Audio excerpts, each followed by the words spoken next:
দেশের রাজনৈতিক পট পরিবর্তনের পর বিসিবির দায়িত্ব নিয়েই ফারুক আহমেদ পড়েছিলেন বিপাকে। অভিযোগ ছিল ফান্ডের 250 কোটি ৯/6-এর, যা নিয়ে চলছিল দুদকের অনুসন্ধান। তবে সব বিতর্ক ছাপিয়ে শেষমেশ এবার নির্দোষ প্রমাণিত হলেন ফারুক আহমেদ। ইতোমধ্যেই দুদক তাকে দিয়েছে অব্যাহতি। ফারুকের বিরুদ্ধে অভিযোগ উঠেছিল তিনি পরিচালনা পর্ষদের পূর্বানুমোদন ছাড়াই বিসিবির স্থায়ী আমানত থেকে 250 কোটি টাকা তহবিল অপব্যবহারের উদ্দেশ্যে অন্যান্য ব্যাংকে স্থানান্তর করেছিলেন।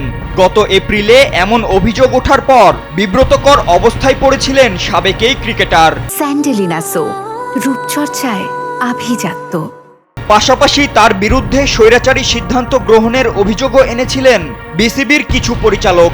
যদিও ফারুক শুরু থেকেই তার বিরুদ্ধে ওঠা এই অভিযোগগুলো অস্বীকার করে আসছিলেন, তবুও সব মিলে বিতর্কিত হয়ে তাকে 9 মাস পর ছাড়তে হয়েছিল বিসিবির দায়িত্ব।